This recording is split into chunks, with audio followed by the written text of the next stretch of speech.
Question दिया है which of the following resonating structures contributes maximum to the resonance hybrid.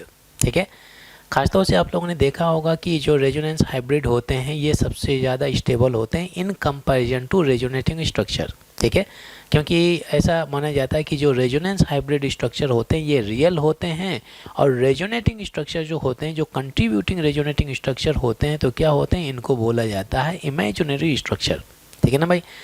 अब एक चीज़ और भी दिमाग में रखना है भाई, जिसमें एक्सटेंडेड कॉन्जुगेटेड सिस्टम होता है, एक्सटेंडेड आप लोगों ने देखा होगा, जिस किसी भी में अगर एक्सटेंडेड कॉन्जुगेटेड सिस्टम होता है उसमें रेजोनेंस उतना ही ज़्यादा होता है। जिसमें रेजोनेंस ज़्यादा होता है उस सिस्टम की स्टेबिलिटी भी ज़्यादा होती है। ये चीज़ तो सीखा होगा आपने। अच्छा, एक और चीज़ भी अगर आप देखें रेजोनेटिंग स्ट्रक्चर में, जिसमें नंबर ऑफ पाई बॉन्ड ज़्यादा होते हैं, नंबर ऑफ पाई बॉन्ड क्या होते हैं, ज़्यादा होते हैं, तो उस सिस्टम की स्टेबिलिटी भी ज़्यादा होती है। ये शॉर्ट वे है क्वेश्चन को आंसर करने का।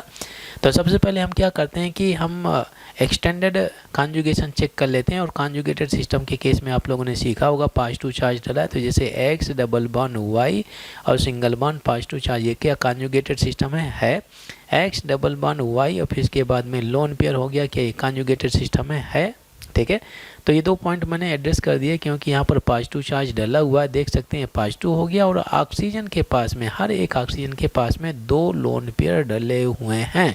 ये हो गया आपके दो लोन पेयर हो गए। ठीक है, यहाँ पर अरे यहाँ पे एक ही लोन पेयर होगा क्योंकि ऑक्सीजन के पास में आ गया पॉजिटिव चार्ज। अब ध्यान देना है भाई carefully.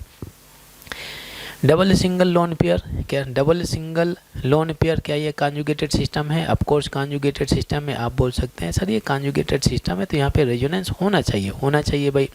Double single lone pair, अब यहाँ पे इधर जाते हैं तो डबल सिंगल पॉजिटिव चार्ज, यहाँ पे ख़त्म हो गया रेजोनेंस। ठीक है, यहाँ पे रेजोनेंस ख़त्म हो गया। ठीक है, पॉजिटिव चार्ज इसके पास में तो इलेक्ट्रॉन है नहीं, डबल सिंगल पॉजिटिव चार्ज, ये डबल सिंगल पॉजिटिव चार्ज हो गया। क्या यहाँ पर कॉन्जुगेटेड सिस्टम है? बिल्कुल नहीं। ठीक है, तो एक कॉन्जुगेटेड सिस्टम ये डला हो गया, एक कॉन्जुगेटेड सिस्टम ये डला हुआ है, यहाँ तक ये ख़त्म हो गया, एक यहाँ तक ख़त्म हो गया। ठीक है, अब इसमें अगर आप देखें तो ये double single lone pair.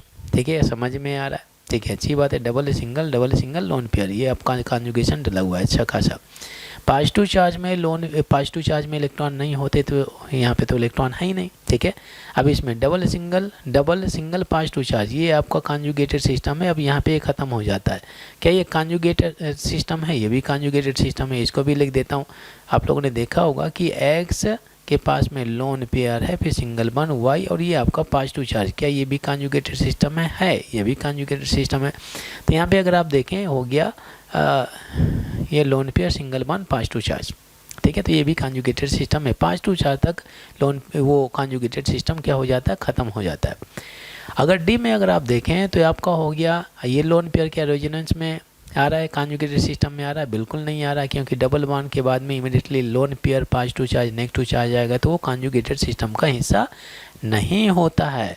But यहाँ पे अगर आप देखें डबल सिंगल डबल, अरे इसमें बहुत ज़्यादा कॉन्जुगेशन है और वो भी आपका इलेक्ट्रॉन के साथ में, पाई इलेक्ट्रॉन के साथ में डबल सिंगल डबल। ठीक है, वैसे भी आप देख सकते हैं कि जैसे मैंने सेकेंड सेंटेंस बोला है कि जिस रेजोनेटिंग स्ट्रक्चर में जितने ज़्यादा पाई बॉन्ड होते हैं उस सिस्टम की स्टेबिलिटी सबसे ज़्यादा होती है।